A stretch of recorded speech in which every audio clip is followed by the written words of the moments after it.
Hi, Roz. Thanks so much for joining us today on the Pet Biz Project. It's great to have you here. Thanks for having me. I'm pretty excited to come on and chat. Fantastic. So, first of all, obviously, I want you to tell everybody about your business, but your product range, what you do, but more importantly, what brought you to the point of actually developing Australian pet nutrition in the first place. Yeah, so before Australian Pet Nutrition came to fruition, I was running my own mobile pet health business and working alongside vet clinics, and we still do that today. But when I was doing that holistic consultations and working with vets, I found that I was constantly reviewing pre-made pet, pet diets and Yeah, tweaking them to be more appropriate for pets. And also, we were relying on our own ability to access like practitioner herbal medication. There was nothing really freely accessible for the types of conditions that we were seeing. So, skin yeah, and pain mobility type cases. And it got to a point where I just became really frustrated around the lack of transparency, the lack of quality, and the fact that we were having to get people to, change their own food that they were already buying pre-made for convenience. So we decided to start our own. And that's kind of how fantastic. it came about. Great. And so, what was the thing that led you to that point, though? Like, you'd been working as a vet nurse for a while, is that right? Yeah, and a naturopath and a homeopath. And I've been on the other side of it. So it all Yeah. started because I was a frustrated pet owner, and I had the resources in terms of my background is in research and academia, and my job was to train people for various professions. And I kind of just set out on a journey because like everyone, I say I had like really early midlife crisis in my 20s when I decided to, like everyone, get a dog. Yeah. And it wasn't like what it was when we were a kid. Maybe I was in some different time warp, or just my age. I wasn't aware of what it was like to actually, be solely responsible for a pet that had all these problems. Yeah. So, and I just wasn't getting the answers, and I didn't feel like, if I wasn't getting the answers and I felt like I was asking the right questions, how did everyone else feel, and what information were they being given and taking as, the only option? So Yeah. I just I kind of took the mentality, if you can't beat them, join them. And I went and, qualified in as much as I could to try and see what things were like from the inside. And that wasn't necessarily a The positive. best thing. Yeah. That, you see all the things that are wrong. And that's not Yeah. complaining about the industry, because the only way you can make change and make positive change, if you really understand where the struggles are, and where there's room for improvement to be made. And that's Mm. really what Australian pet nutrition and what I've been doing, for the past 10 plus years is all about, is trying to make change Yeah. where change is needed. But those areas where change is needed is not necessarily where everyone wants to go, because it's hard. It involves having hard conversations, and involves educating people in a different way. It involves cost. It involves so much, and it's not for the faint-hearted. And it hasn't Yeah. been smooth sailing, but that's no matter what business you're in, nothing's smooth sailing. But as we know, they say, working with kids and pets is not the easiest thing, and that's very true. Yeah. So yeah, that the biggest thing was, I don't believe in criticizing something from the outside Yeah. unless you're willing to, muck in and try and make change. And that's what I'm trying to do. Doesn't mean that I've made heaps of change, but I do think we've made headway. Yeah. And I see things from the clinical side, but I also am a pet owner. As I told you this morning, I was running around Yeah. like a mad pet owner this morning with a pet. So Yeah. I understand both worlds, and it's about Mm. walking in both worlds, really, Yeah. because you can't help pet owners not a pet owner and understand their frustrations. But then I also Yeah. understand what it's like to be a business owner, a veterinary professional, and the struggles that we face on a daily basis. So, Oh, yeah. It's I dabble. hugely challenging, isn't it? Running your own business. It's just there are so many balls to juggle at all times. I think that's the thing that I underestimated, is Mm. you have to wear so many hats. And there's hats that you get up every morning and you want to put on those hats, and there's some you're like, I never wanted to do that. Like, why do I have to do that today? And it's not your niche, it's not your area of expertise, so you reluctantly put that hat on, and you know that you're not actually giving that part of your business its all.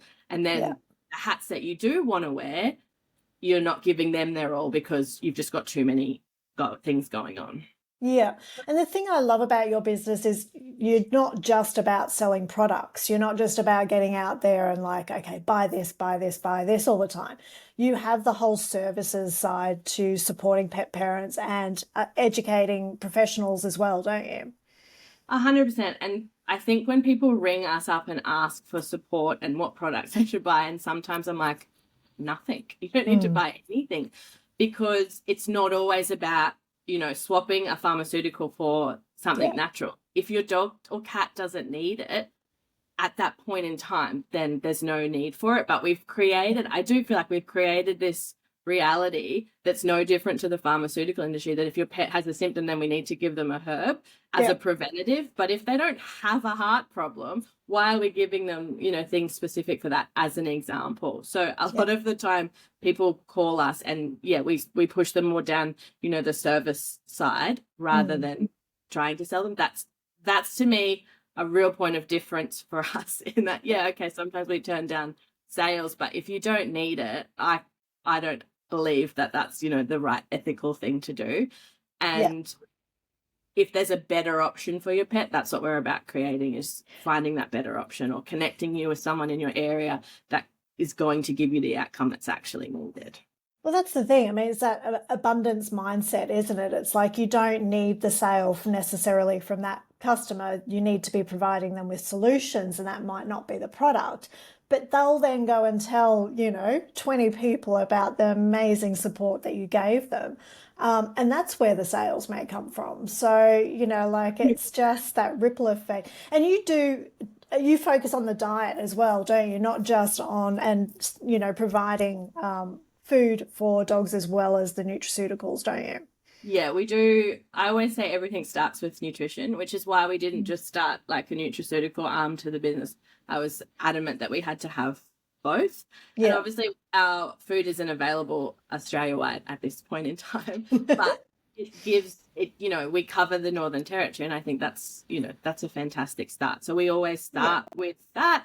And we also acknowledge that our food isn't for everyone too. So we do work quite closely on cases with vets where custom food is required, and then we go and create that. So we're not just following that model of, one size fits all. We're a small batch company, but also we'll talk to owners, we'll ask to see the blood results, we'll liaise with vets, and we will create, in some cases, custom food as well. And we've had really good success with that, but it's also had reach beyond the Northern Territory, because some of those cases have been like severe clinical cases that have been referred to specialists all over the world, and they've gone, oh my God, you changed this with food and some herbs, you got to write this case up. So it's also been a win for vets to see this alternative way of doing things as well.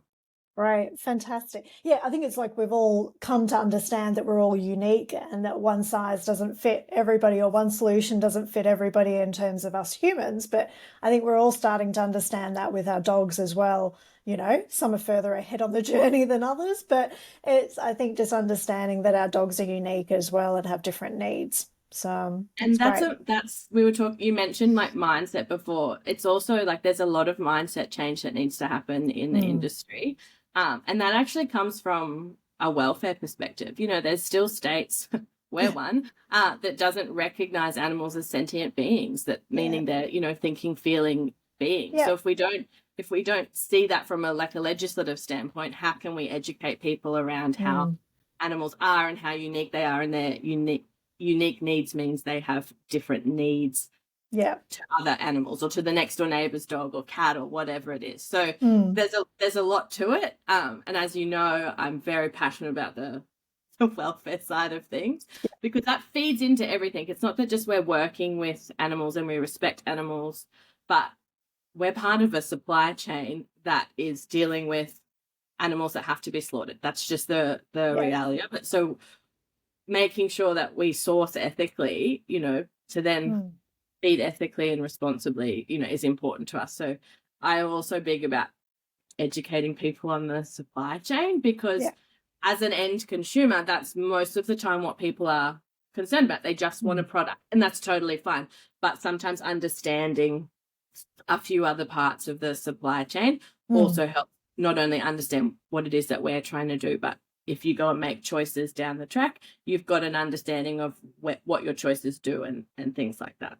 Yeah, it's that impact that you're having wider than just your local home or, even community. It's that ripple effect out into, the supply chain of everything. I was talking to Diana Scott from Frontier Pets. She's on a mission to end factory farming, and that it's just mind blowing when you do start to look down the supply chain of things, like the decisions that we can easily be making in our purchasing choices that can be having a massive effect on the welfare of animals widespread around Australia. It's just unbelievable. It is, and it's big decisions that we have to make as business owners. Like I have had to, and I made this decision early on, but I've made a decision about the scalability of the raw food side of the business, because there's a point where you're scaling means you would have to enter purchasing factory farmed animals. We aren't willing to do that. So we have to be willing to work within where our values and ethics sit as a business. And, that's hard, because as a business, you want to grow, but you also have to really stay true to your values and your beliefs, because otherwise you lose your business and you're not what you set out to be. And that in particular, when you're dealing with food and animals, is really challenging, but also when you're sourcing nutraceuticals, and some of these herbs are rare and they've been over farmed as well, that plays to herbs as well. So whenever you're dealing with something that involves growing, it's challenging to work out, am I being ethical and sustainable in the decisions that I make when everyone else is purchasing as well. So it's a tricky one to gauge. And you must spend so much time researching as well, mustn't you, with all the product development and, ensuring that you're sourcing things ethically and sustainably and things like that. There must be huge research involved. I spent a lot of time, and I think like our suppliers get a little frustrated with me at times when I give them what seems like the third degree, and I ask them a lot. I ask them down to, understanding like the slaughter process, and where are the animals coming from, what are they fed before they come into the abattoir, what are your rules and regulations? And they just kind of look at me, and I'm like, but it's important for us to understand, because there's absolutely at this point in time there is no transparency in the pet industry, and this is how we start getting transparency, by educating people on the supply chain. So I do spend a lot of time doing it, but it's also what I'm passionate about. That's what my background is in research. So that's a hat I like wearing. That doesn't mean it's an easy hat to wear, because science evolves. Nothing's static when it comes to science and research. So I'm constantly going, we only released that product 12 months ago, but already I've seen lots of research and lots of promising studies on this. Should we add it in? No, that kind of decision making process is challenging. But that's why research is fun, because we should never just hone in on one fact or one study. We really need to be looking at multiple studies and, how's that evolved over a, 10, 20-year period, and then make our decisions based on that. That's getting really nerdy, I know, but you'll learn to love. No, we like getting nerdy here. So we're all nerdy when it comes to running a business as well, aren't we? It's Oh, fantastic. And so what have you thought about, like, what is the actual impact, long-term impact you want to have in the world with your business? Yeah, so like I said, we have like clear goals around where we'd like to scale each aspect to, but a big part of that for me is education. Obviously, before I decided to delve into the pet health industry, my background was in education and research, and I'm good at it. And I'd like to then take all this new knowledge plus my skills from my previous life and really, grow the education side of it. but Yeah. grow it where I'm not just telling people, hey, you should believe what I say. That really irks me. Yeah. I want to develop a world of critically thinking pet parents who Yeah. are, really confident in their decision-making process for their own pets. It's almost like they're their own pet doctor. Yeah. Being an advocate for their pets, sort of thing. Yeah. And can justify why they're thinking about their pet's health is the way it is, rather than just saying, oh, I heard it from so-and-so and, they're an influencer. That's fantastic, but I want to develop these critically thinking pet parents who are really empowered and understand, why they believe what they believe. And it's not because they believe what I believe, because what I believe should be very different to what you believe. But you know how to assess the information and make the right decision, or what we believe is the right decision, because there's never always one way to do something. No, and it's also where you're at on the journey as well, isn't it? Sometimes you're not ready to hear certain things as a pet parent, like you've only got a certain level of understanding at the time, but then maybe a year or two later, you have a much deeper understanding, and you're ready to hear more information. I suppose it's all about really empowering pet parents to feel like they're confident in asking questions and drilling into the detail a bit more. Yeah, and you can be at a moment in, your pet's health where it's a lot to handle, just, being with them on a daily basis. So then going searching and trying to make decisions is not where you're at right now. Yeah.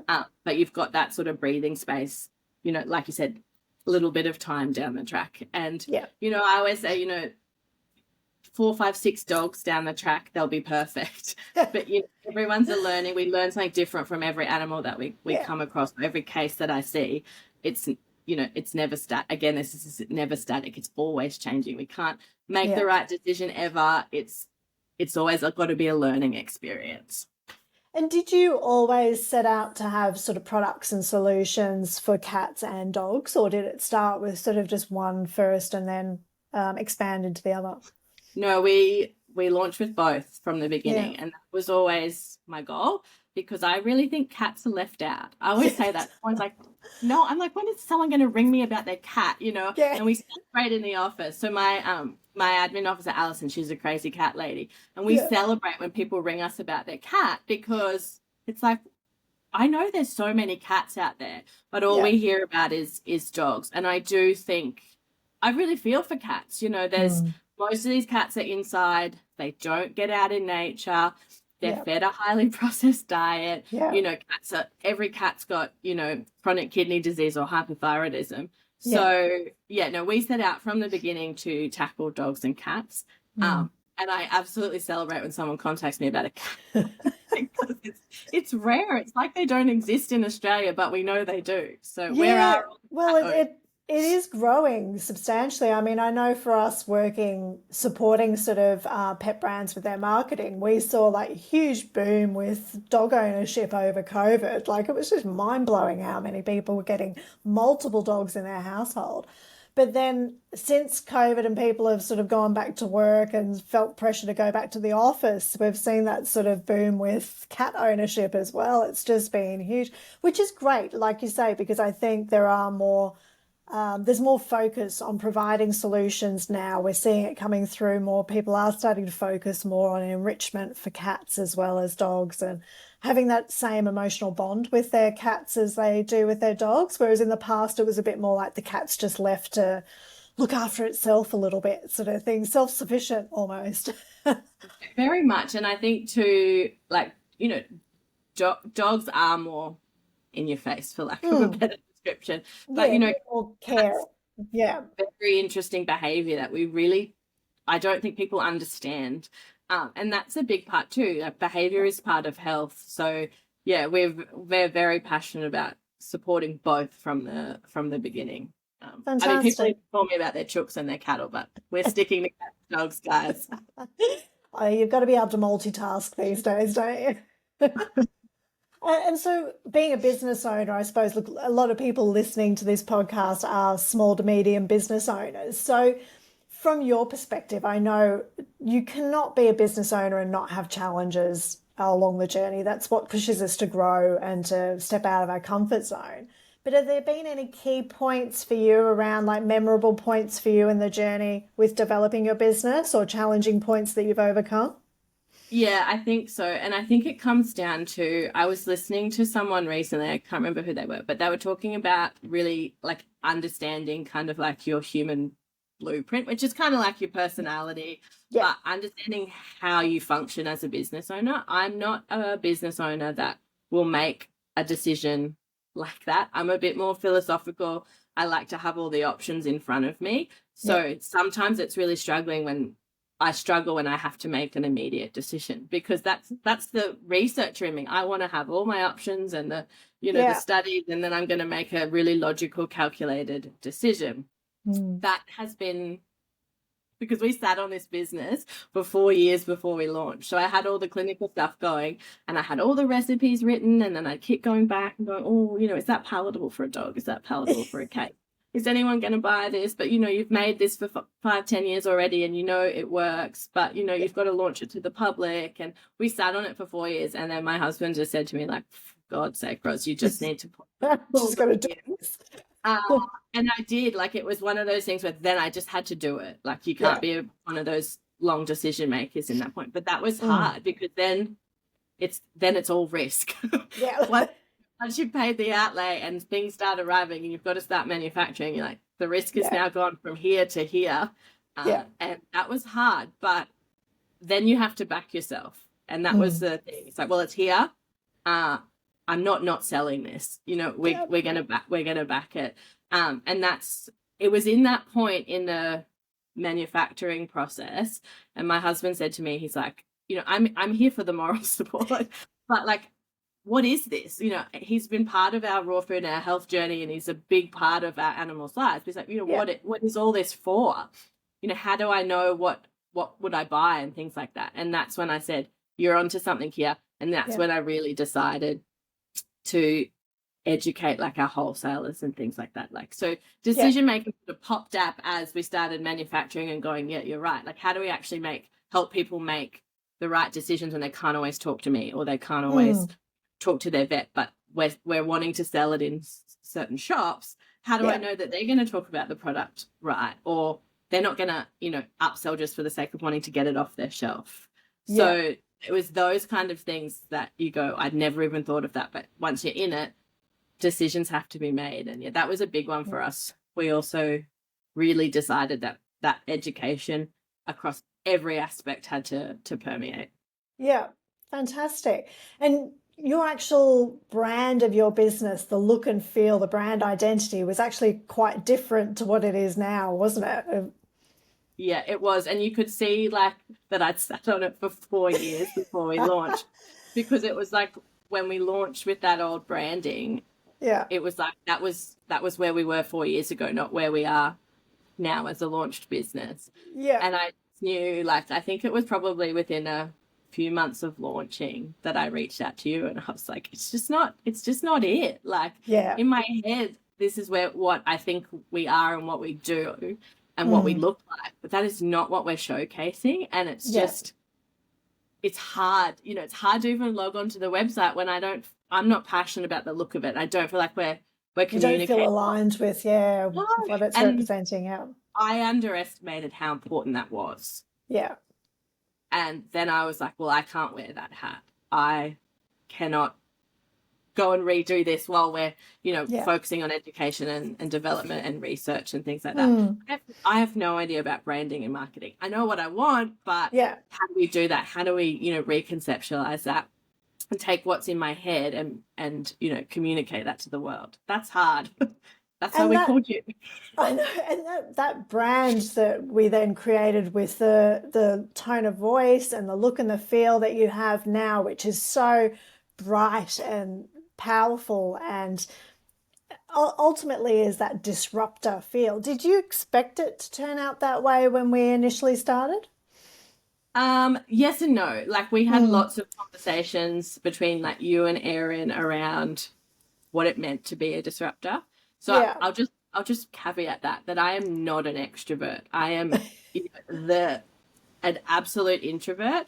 But over my years, when you have to go and give a lecture to 2,000 students, you have to become quite Confident. extroverted in that moment. You have to sell what you're Yeah. Yeah. so when we were talking about what it meant to be a disruptor in the industry and what that would look like, in my head, it was way more I would have to be way more disruptive than we actually are. Yeah. It's just coming to terms with the fact that you're okay to be a little outspoken. We're okay to, push the boundary a little bit. Yeah. But really, that's what research is. So that's sort of what I came back to go, okay, we can use the term disruptor, but what we're just saying is this is really good science and this is good Yeah. research, and we're encouraging critical thinking, and that's critical thinking's always been disruptive because it challenges the norm. So Well, and it's a way that you, I suppose, from a marketing perspective, when I'm looking at it, it's a way that you stand out in a crowd. Like I have to say 100% of pet business owners that I speak to are introverts. Like we are that's the nature of quite often the type of person that's inspired by their animals to then go and create solutions for other pet parents. And I think, we're all introverts, but the reality of it is that if you want to get a message out there and you want to actually connect with people and make a difference, you do have to put on this like armor almost and go out there and take on a different personality to be able to deliver that message in a way that people are going to stop and listen. And like you say, I don't think it's about going out there and shocking people or anything like that. It's just about being confident. And that's what I see your brand being. It's just this confidence in the way it's putting itself out there that makes people stop and listen, because you're not shying away and going, oh, maybe I'll just tell you this little bit of information and then quickly run back into my hole. It's like you're going out there and being very clear with your message, which I think that brand, it's just beautiful how it's come together, because it just really does represent that voice that you have. yeah, and it's you've done a great job in capturing all aspects of it. Like it's fun. It's a really fun and it's bright and it's enticing, but it's also, it gets people thinking. Yeah. And it just makes you stop, and you just stop and stare at it and go, oh, this is interesting. Yeah. And that's, when I started, we were showing the sample website designed to beta testing or whatever you want to call it. Yeah. What people are like, oh, it's different and it's bright and it's yellow and yellow, like, but they kept coming, oh, let me just look at it again. So, and that's the whole point. We want you to keep coming back, and, maybe you'll pick another resource, or maybe you'll read a bit more about some of the science behind the products and, go and do a bit more research yourself. That's what really matters to me, is that you're coming back and looking for information, and we are a point of great information in that pet owner decision making process. Yeah. And you've also launched a podcast, haven't you, that sort of allows you to be able to get that voice out there and that education out there in a medium that's really going to be easy for people to connect and listen to. Yeah, and I mean, it's the raw truth, real health. It's our tagline that we've now got for Australian pet nutrition, but it's not your average podcast. I mean, we've launched softly in the sense that we've got some great guests, but the guests ramp up in the sense that, we're challenging a lot of pet health, pet industry, norms that I just don't think should be norms, around things like lack of transparency, lack of sharing things with pet owners. But so it's a way of educating pet owners. But again, it's not just me talking. We're getting other people in to, question things as well, and people that had a view and then had to question it as well, and then have completely changed their belief system. So that's important too, to say it's not just like you go into life with this belief system. It's like things happen, and then we go and dig a bit deeper, and then our values and our beliefs do change based on that. So the podcast is about sharing that, but not just saying dogs should eat bones, that yada yada. We're a bit different in that sense. We do push boundaries. And we're seeing it, I mean, again, from a marketing perspective, we're also seeing a lot of vets reaching out to us that are starting to question things a lot more as well, from the mainstream education that they've been sort of provided as going through their training, and that they're starting to question things a lot more as well, and developing their solutions that maybe don't fit the mainstream view of things. So I think it's great, getting more people involved. And there is certainly that sort of, I think that's where I don't like social media myself personally. Like, I'm not somebody that sits on social media all the time using it in my personal time, but is a way to get out there and connect with people and share your message. I think it is an amazing way that you can use podcasts and your social to then have that ripple effect on social media as well, to get that message out there. So it's great.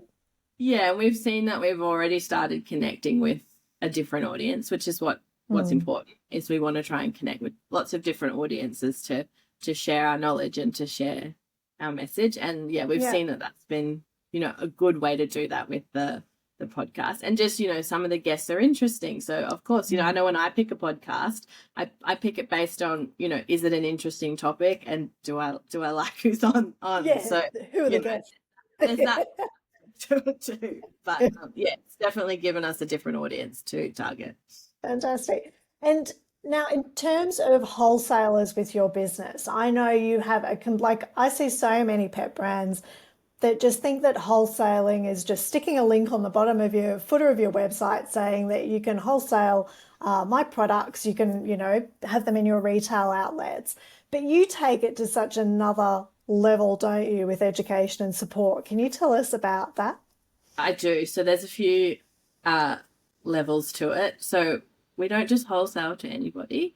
Um, we want to make sure that people who want to stock our products on some level, they don't have to, completely, but on some level Yeah, align with our views around ethics and welfare of animals. So I'm not going to say allow someone who, isn't particularly kind to animals, but might own a pet shop stock our brand. That just yeah, doesn't sit right for me.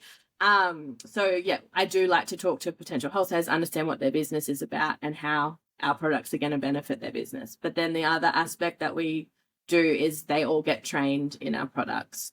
yeah, So whether that's they have a one-on-one with me, but we also have an online learning platform. So they have more than just, it's a digestive product, so you should give it to dogs with diarrhea. It's not about that. It's about knowing, like, this has these ingredients. So if a yeah, dog, a pet owner comes in with this is why you would recommend that or not recommend that. This is this particular herb and it does this, and you shouldn't give it to a dog with this, or a cat with this, or cats don't yeah, like this, but you could try this one. So they have an understanding of the products, but also we find them, that improves their sales exponentially, because an yeah, owner comes in and they go, I know all about this, I know about the food, I know about what yeah, this does. And the customers are just blown away by the knowledge that, the people selling it now have. So yeah, that's important to me, that you know what you're selling. Otherwise it's like, oh yeah, this is great. It says it does all this stuff. And we've all been there, where you've come home with a yeah. product thinking it does something and it doesn't. Doesn't, or has the Uh, opposite effect. yeah, and that happens. Yeah, I've seen that happen in clinics where it's like, oh, we sell probiotics, but that's not what the yeah, dog needed, right? yeah. So we didn't want to be that. We didn't want to be that brand, and Mm. maybe I chose to want to be that hands-on with it, Mm. and then develop like the online training as well.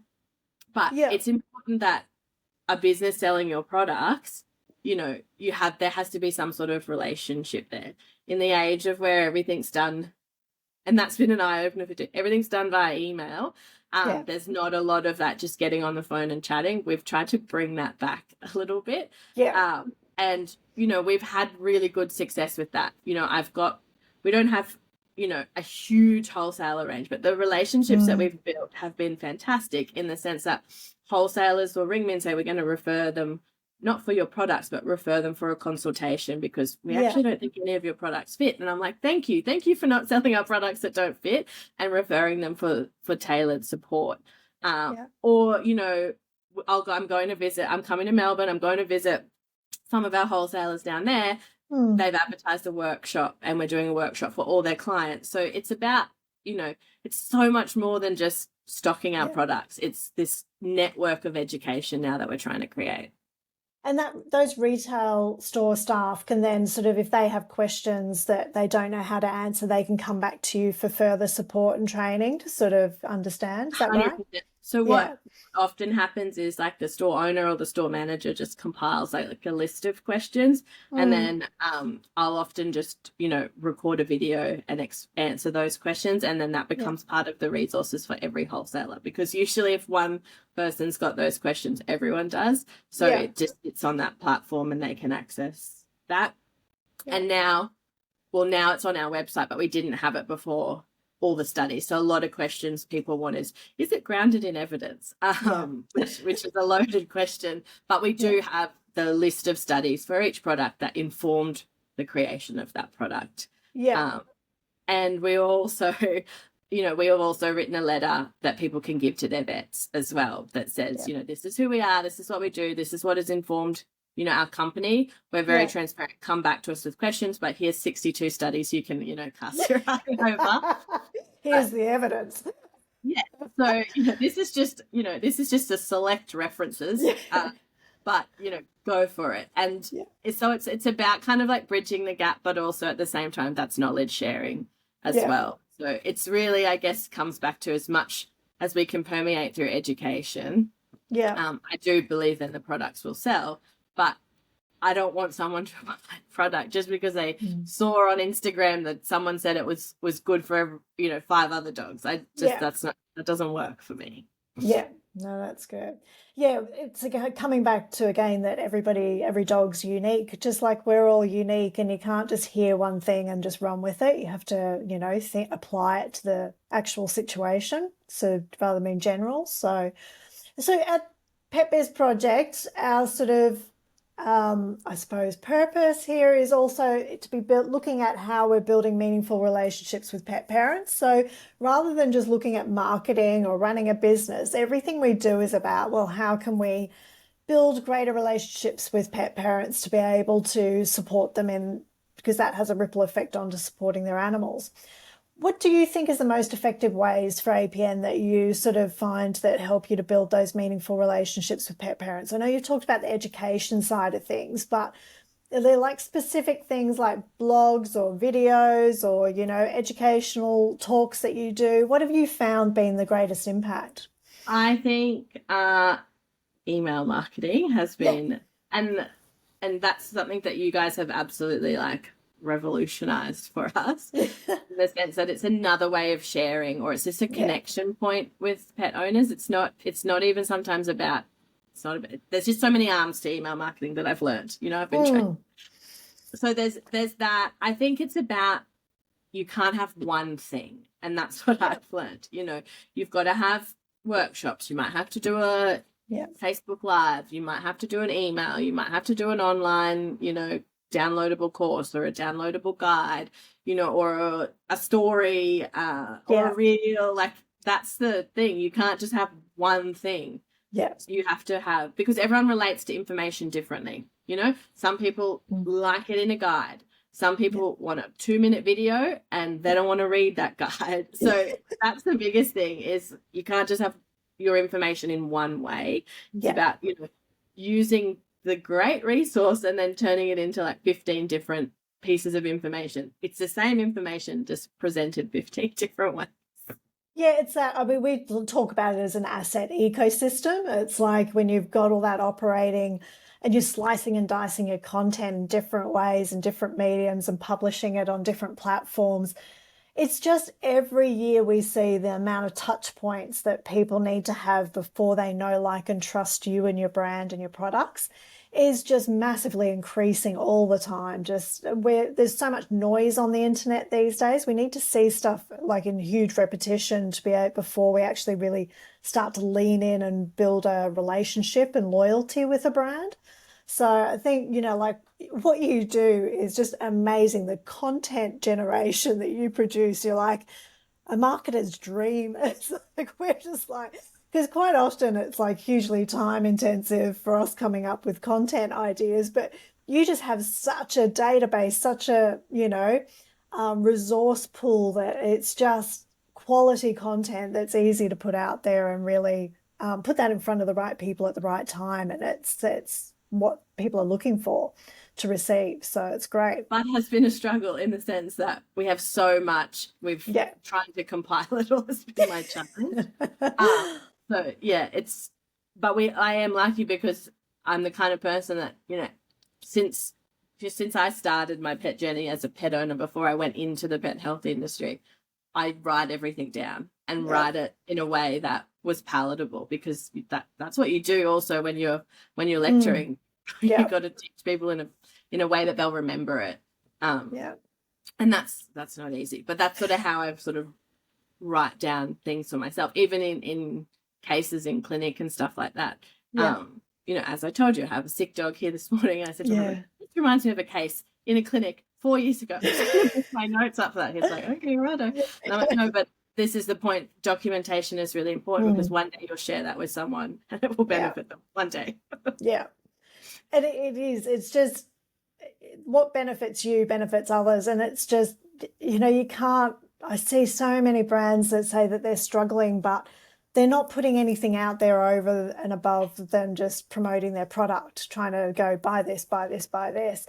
And it just doesn't work these days. Customers, clients, people see through it. They expect more from a pet brand. They expect it to be a source of support and long-term education. It can't just be buying products. So I think, it's great that you do have that mind, that researcher's mind, because it's just, you're just, it's not something that you're actually having to go and work at and do. It's something that just comes naturally to you, which is amazing. Yeah, and I can usually pull it from some file somewhere. But I do understand how pet owners feel, in the sense, a lot of the reason why, this is what I believe, we've seen this shift from, owners of kind of, in a way, avoiding vet clinics and seeking information themselves, or seeking things that they can purchase off the shelf themselves, is because a 15-minute consultation just doesn't cut it. They can't have their questions answered. They don't feel like there's thoroughness there, but they do leave, with a bill, but their question's not necessarily answered. So if we're not going above and beyond that as a pet brand selling products, we're no different to what people are trying to avoid in the first place. But also, it's not about separating the two. It's actually about, we need to, as pet brands selling nutraceuticals online, support that industry, because we can't do everything. They're experts for a reason. We need to actually align brands better, and that's not easy, because often brands see each other as competition. And it's like, but if we take the people out of it, and this is a big thing for us too, yes, we're people, but behind us is animals, and that's supposed to be our MO, is supporting animals first and taking our egos out of it. And then actually what you'll find is we should have a really great collaboration, and each business will just work together harmoniously and soar. But that's actually really hard, because that's a whole other conversation around human behavior. But if we just stop sometimes and go, this is not about competition brands, because our brands in a way are actually all different. We're doing different things in different ways, and we're appealing to different parts of the pet ownership audience. But what we need to be doing is putting animals first and rebuilding collaborative relationships. And do I think we're doing that well? No, I think we have a long way to go, but we've started, and we've got some, exemplars of that. It is changing. You introduced me to Will from Five Ham, and you're like, this is really weird, but I'm introducing you to someone who's about to launch a pet food company as well. Do you want to sell talk? food as well? And I was like, of course. And that's become a really great relationship, and we're big supporters of Will and his brand, and he's so different to what we're doing, and the messaging's so different. It's great messaging, it aligns, there's so many things that we align with, but I don't actually see Will as competition, even though we are competing in the same market. It's about, and my conversation with Will, the first 3 minutes I knew we were going to get on, is because he said it's all about animals first, and I was like, oh my god, that's what I've been saying. And that's the thing, your values align, don't they? And that's what the important thing is. And it's about helping as many pet owners and animals first as possible, and we can't possibly have that much reach in every brand to just be the only brand on the market. And I don't think we should want to be a monopoly. I think we should really, hone in on what our brand's good at and go, hey, this brand's really good at that. let's showcase those together. So Yeah. that's been a really positive experience, that introduction, because we've also had some, not so great ones with, and that's fine, that you're not going to align with everyone. But No. if we can come back to the fact that not everything has to be a competition, guys. We can collaborate really well for the end goal, which is why we all started our businesses in the first place, was animals, to help animals. So that's my view on that. And I know it doesn't, resonate with everyone, but that's how we've approached business and partnerships and collaborations.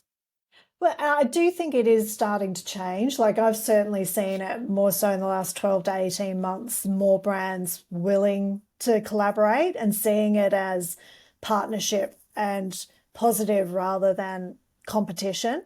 But I agree with you. I do think we have a huge, long way to go in terms of shifting people's mindset around that, because there is more than enough pets out there for all of us to be successful in what we do. Like, that's not the problem. It's about showing up and being clear about what you stand for and attracting the right audience to you. Like, I think and you are like Five Hounds and APN are very different brands, but you're aligned on values, and that's where, that's the important thing to be able to collaborate on. As you say, I think if you go out there with the mindset that you're here to do something greater than just sell products, that's when competition just goes away, because you've got such a clear vision on what you're trying to achieve that's different to everybody else. So yeah, and I say we can learn a lot from animals, because animals just don't have they that don't give a ego. shit, do they? Like, to be more like animals, and strip the ego back, and life will be great. So Yeah. animals can teach us so many more things than just helping their health. I 100% agree. So, Roz, can you tell us what's next for APN? What have you got coming up? So we're headed in a few weeks to Melbourne, where first, before Melbourne, I'm going to the Integrative Vets Conference. Right. So that's a big thing for us, because we want to just make sure all our nutrition and everything for our food, is up to date with what's happening in the industry. But then we're heading to dog lovers. So I think we're probably the first Northern Territory pet business to to Melbourne dog lovers. Yeah, to Melbourne dog lovers. That sounds a bit broken, doesn't it? But we're going there. We're very excited to showcase APN, and then hopefully, meet some new pet owners, maybe meet some pet brands, just build some relationships, and be a little bit more out there in the public. So I'm excited for that. But, realistically, we want to grow, but I want to do it in a way that's meaningful, that is really about building relationships with our wholesalers, so they see us as a point of, coming back and problem solving anything with us, or a referral point, or then we can refer them to specialists and, get the best outcomes for animals. So fantastic. Growing that wholesale aspect is a big thing. But also we have big aspirations for the education side of things. As you know, that's to come. And I think that's going to, be quite a big entrance to the pet health scene, especially in Australia, because there's not much happening in that space here.